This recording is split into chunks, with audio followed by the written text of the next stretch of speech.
Hey everybody, today I am going to be reviewing Sounds of Metal. This was directed by Darius Marder. This is like a lot of the big kind of Oscar indie movies that have come out lately. It is another very minimal film. It's more stripped down, more focused on the sensory moments rather than being more plot driven or dialogue driven, done in a very docudrama style that is very naturalistic, trying to kind of bring out the authenticity of the world and the authenticity in the characters. And it does have scenes that are effective. It has very nice moments. I think the first third of the movie is actually quite good. It really has some emotion behind it, some drive. But like almost every movie I've seen lately, every current movie, and I know I sound like a broken record when I say this, but you know, I struggled with it overall. Certain scenes worked for me, but overall I didn't feel it. This movie is definitely wanting to be about rediscovering your identity through the acceptance of adversity so that you are free. Yet it doesn't provide us with a story that has enough gravitas, enough meat on the bones of it for that message to really develop into something that is rich and complex and just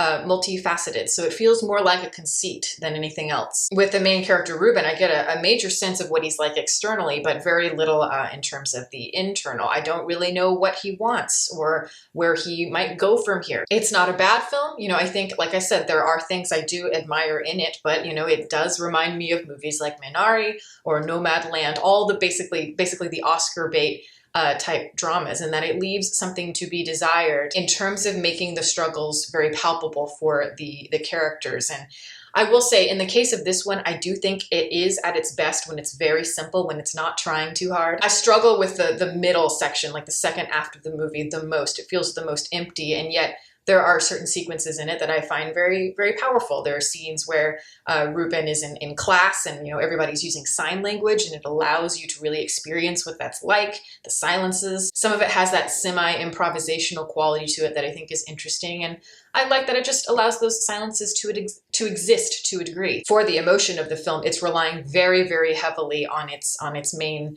ensemble cast here, but of course mainly Riz Ahmed, who's playing Ruben here. And you know, he's an actor that I do like, but I think he works a little bit better in more character-driven roles just because of that expressive nature. I think it's kind of specific.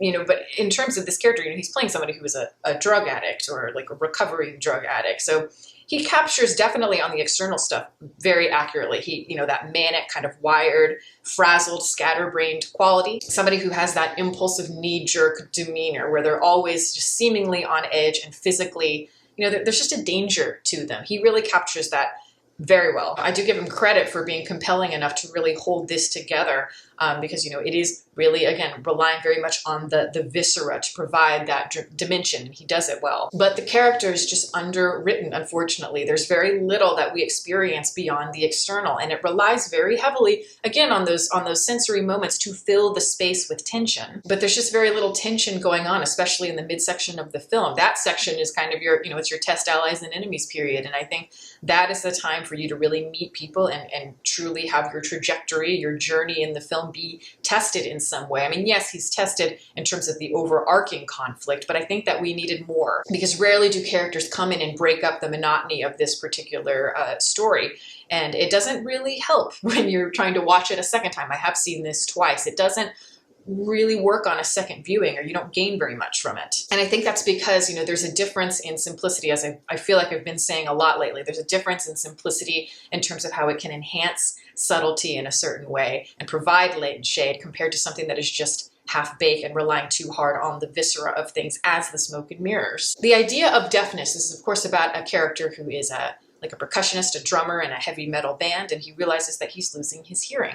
And deafness is supposed to be that metaphor of like cleansing for him, you know, cleansing our protagonist's soul and body. It's a way to free him of his past life, the life that he has lived that is full of excess and danger, toxicity, a very bohemian lifestyle. And naturally his job, which is to be a heavy metal drummer, his passion in life, the thing that drives him, he can no longer do anymore. And so, you know, like the whole idea of it is, you know, it's like that rock star lifestyle. The thing you're passionate about the most is killing you. And that's fine. I think that can be a compelling thesis, but when it's executed properly, there's just not enough traction here leading us to that enlightenment, to this path of righteousness. Some sort of irony or something that really allows this message to succeed, to really transcend. Reuben goes to this community, like this deaf community for, I think it's for recovering addicts, and it's run by this guy named Joe. And the actor who plays him does it really beautifully. You know, he plays it with a real subtlety and a melancholy. But the character as it's written, again, just feels very on the nose. And it's not the actor's fault. It's just, you know, the writing as it stands. This character is meant to be like a sage-like figure, very much kind of a mentor that is guiding Reuben's moral compass, but in a way that feels very forced, where the archetypes are just laid out for us very neatly. Rather than trusting in the integrity of these characters to carry it forward, it's kind of pre-paving the roads for us. And of course, deafness, as I said, is meant to be that cleansing sort of metaphor, but rather giving dimension to the idea of what it means to be deaf, it sort of glorifies the whole concept behind it. And I would have really appreciated if they had explored the dilemmas, the sacrifices, as well as kind of the beauty and what it means to be deaf. I think that would be more respectful and more honest. And I struggle with how it presents the symbol of deafness more as a conceit. It's, you know, again, providing this enlightened path to righteousness. And it's like, I don't know, like the movie says, you know, deafness is not a handicap. And it's like, I mean, yes, it is by definition, something that is hindering your success as a functioning human being. That's just common sense. It's logic. It is a handicap, just like being blind is a handicap, or, you know, having a broken leg, having a learning disability. These all hinder an otherwise normal life in some form. And it's about how you can understand that and accept it and learn how to deal with it. The people that know how to deal with it, who turn it into a positive, use it in advantage some way, are the people that are the most inspirational, the strongest, the most resilient. I don't think it's offensive to say that being deaf is a handicap, nor do I think it's offensive to show the light and shade of what it means to deafness. Showing the difficulties of it and the sacrifices is not offensive. I think it's just real. And when you listen, I listened to the director talk about the film and just how he feels about it, what he was trying to convey, and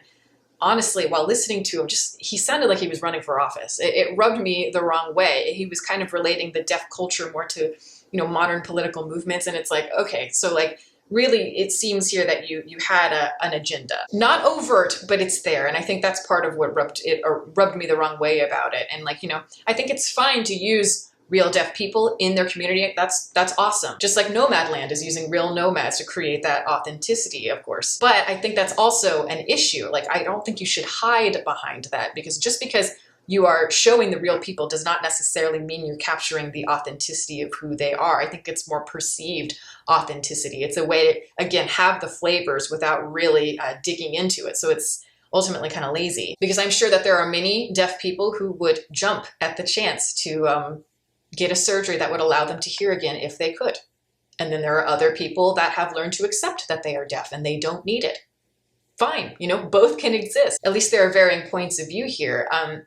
But just in terms of the way it is portrayed, this community, it's more kind of like this kumbaya sort of paradise where everyone supports each other. And I have no doubt there's a lot of support. You need it in those circumstances. But I don't know, I just think, wouldn't it be interesting if Reuben had made a friend here who challenged the idea of his morals? He does have a friend sort of here where he takes them out into the woods and explains to them, it's like, this is what I want to do. Like, I want to get this surgery. And then, you have the reaction there. And I think it would have been so interesting had the person have been like, you're leaving? Well, like, what does that mean? Like, are you still going to care about me the same way once you can hear? Like, that could be really hard for a person. They might get a little bit defensive, or it might be interesting if they were jealous of him, saying like, wow, like, I can't afford to get a surgery like that. So like, you're so lucky. At least it just gives it something that's a little bit more interesting. But no, instead, this friend is more just kind of a mouthpiece that echoes a lot of what the mentor character, Joe, is saying.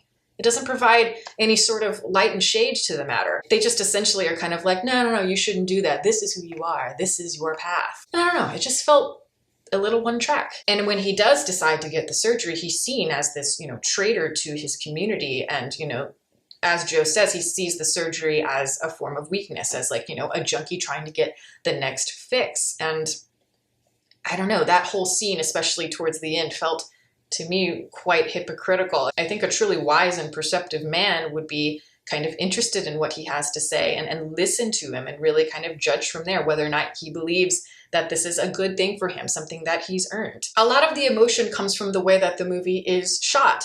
And a lot of it comes from the sound design. This movie, of course, is employing sound design very specifically. And I think externally it's done very effective. You know, like I think they've really thought through kind of the details, the textures of everything. I like how it's, you know, using kind of varying high pitches and like kind of a droning sound, a muffled sound to capture what it's like to lose your hearing, but also, you know, having that jarring quality of like being in his headspace and then being taken out of it. So we hear everything normally as spectators. That is a very experimental device that allows us, again, to experience a lot of that internal struggle and also kind of unique points of view. But I don't think it was unique enough. I don't feel like this particular device was really thought through. So I guess overall, like after I watched the film, of course I was affected by it. You know, like I'm affected by a lot of these movies. You know, it's a very devastating story, but ultimately I gained so little from the portrayal. And I think it's one of those things where I think these stories have the potential to be brilliant. I think this story has a potential to be absolutely gut-wrenching. It could have provided all of these interesting questions about what it means to discover your identity, but instead it has a very preconceived notion of what this idea should entail without the depth and understanding to really back it up. And I do think there is a compelling case to be made for finding the beauty within a disability, finding beauty in other areas of life when you've lost something. But again, I don't think that this particular director, really has the insight on that, the real dignity to express that. He seems more interested in talking at us. And like, I don't want to judge. I don't know the director, but I'm just saying, I think that if he were faced with a similar situation where he lost his hearing, lost his sight, something, I think that a lot of what he's saying here, he would toss out the window and he would scramble and go as fast as he could to get the surgery if he was able to financially. Again, I'm just saying I wouldn't be surprised by that just because there's a lot of preaching here without applying it in a meaningful way, and thus the end result is shallow. And it's not a terrible movie. It's not a bad movie. I think if you're bored, you know, it is on Amazon Prime, I believe, and so like you could watch it. And, you know, it's perfectly harmless. You'll feel something on a basic level. There are lovely moments that you can really sit there and I think admire, but it just doesn't come together for me. This is just a time where movies are a little bit weaker and they're just not quite hitting home for me because this is yet again just an underdeveloped film that I think is quite lost in terms of message. But that is my review. Thank you guys so much for watching. I am going to shamelessly plug my website as usual. If you are interested in supporting artists, I am an artist as well, and I do commissioned portraits on my website, and I sell prints of my work. It's under deepfocuslens.com. I have a link for it below. I also have my email below, so if you want a commission, if you're interested and you have any questions about it or a print, you can certainly email me there, and I'm happy to chat with you. Beyond that, here are my Patreon supporters. You guys are wonderful as always, and if you are interested in becoming a patron, the link for that is below, as well as all of my social media information. You can watch more videos here, and you can subscribe if you'd like. Catch you next time.